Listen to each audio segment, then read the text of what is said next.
It was a sun-drenched afternoon in Lodi, California, the kind where the light feels like honey and even the shadows have good taste. You can smell the vineyards, the varnish, and the velvet air of possibility. That's where we find Jack Hodson, a man of refinement, restraint, and remarkable precision.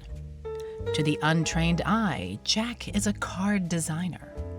To those who know better, he's a couture craftsman in cardstock, stitching emotion into paper and ink. Hi, my name is Jack Hodson, and I'm the owner and creator of Brand Jackson, bespoke greeting cards. Jack's story doesn't begin in Lodi, but in the long arc of California itself. From San Francisco's design classrooms to Beverly Hills and beyond, this designer had more in the cards than the cards themselves. My background is upscale retail, and specifically high fashion. I worked for Neiman Marcus, I worked for Giorgio Armani, I worked in Beverly Hills, I was a buyer for Giorgio Armani and traveled to Italy. A career surrounded by beauty, order, and detail. You could say design was in his blood, and now it flows through folded cardstock. I asked Jack what drew him to making cards. The card was bought by an individual to give to another individual. And these are two individuals I'll never, ever know. And yet this little thing that I made with my two hands has now touched two people's lives. And I kind of got overwhelmed by the little thing, to be honest with you. And that kind of just really just stimulated me to want to do more, because I felt it was kind of just this giving thing. And with the hopes that it made people happy.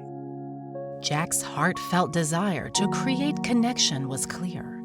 But nearby, in the tiny town of Amygdaland, the deep care to make things just right comes with a price. And the quest for the perfect cut is personal. The majority of my cards, I leave blank inside so that the person can use it for whatever occasion they want, and then they can write whatever they want.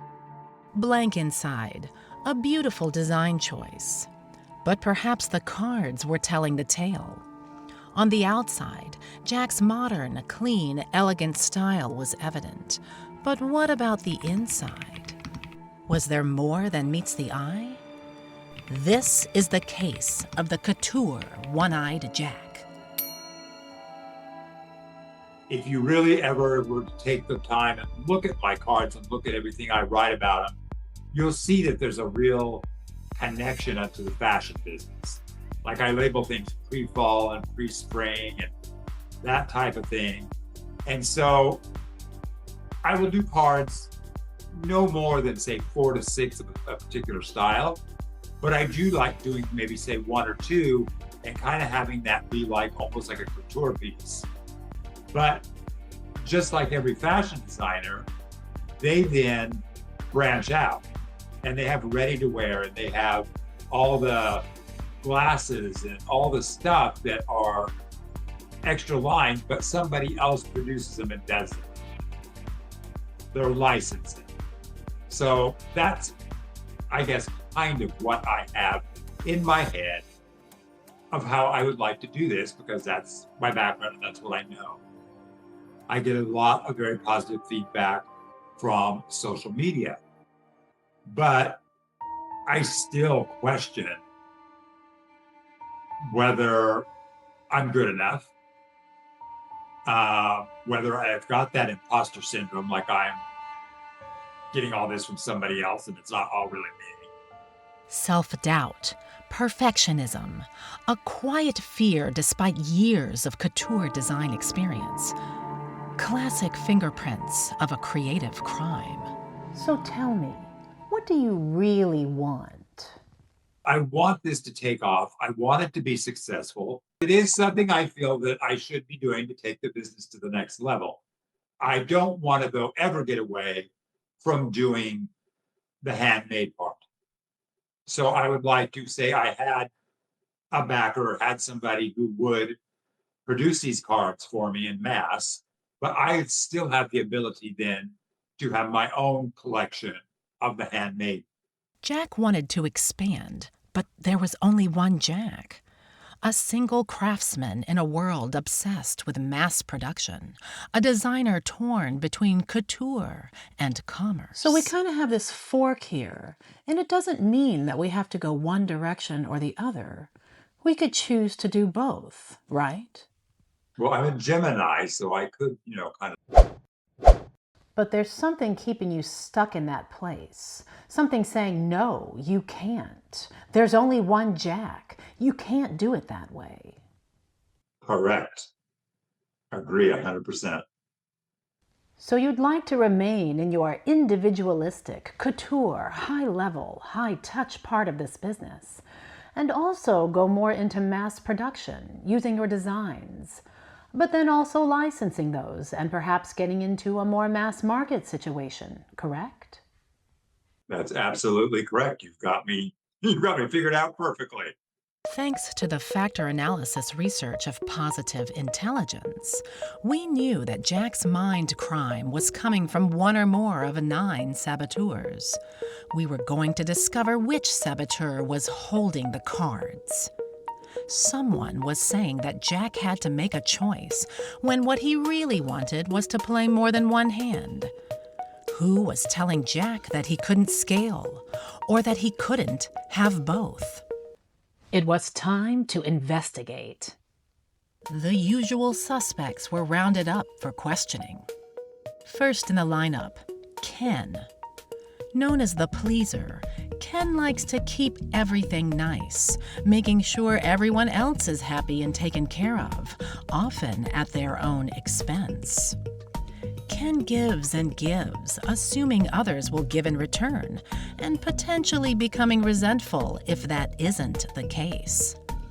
Could Ken be a suspect in Jack's case? I think Ken could be a possible suspect. Next was Peta, the stickler.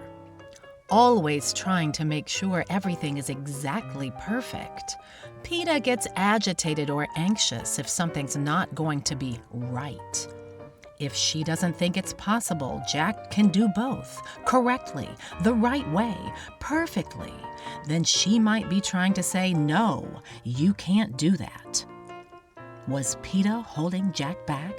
Yes, Peta is a very strong suspect. Next was Lois, the hypervigilant saboteur. Always worried about what could go wrong, Lois could be scrambling the deck. How are you going to do all of this? I don't understand how you're going to be able to make high-quality things over here while you're doing manufacturing over there. What if you can't do it all? What if it interrupts your time with Jose? What if it all falls apart? Lois was constantly worried about all the problems before they're even problems, to the point where she doesn't take risks. She doesn't allow herself to try things, and is even afraid for other people to try things. In this particular case, was Lois a suspect? At first, I didn't think she was, but I possibly think Lois could be a suspect. We ruled out some suspects along the way as well. I don't believe Artie is a suspect. No, Sia is not a suspect. Maria is not a suspect. No, I don't think Cynthia's a suspect. Then there was Carol, the controller, the resident finger pointer. Carol is constantly telling you what you should, have to, or need to be doing. Not like that. Do not put that over there. You take that and put it over here. Carol is constantly trying to control things because that's what makes her feel safe. And when she can't control, she gets anxious or agitated. Was Carol a suspect? Carol is most definitely a suspect. And finally, there was Simon, the hyperachiever. What did you do here today? How many cards did you make today? More equals success. You know.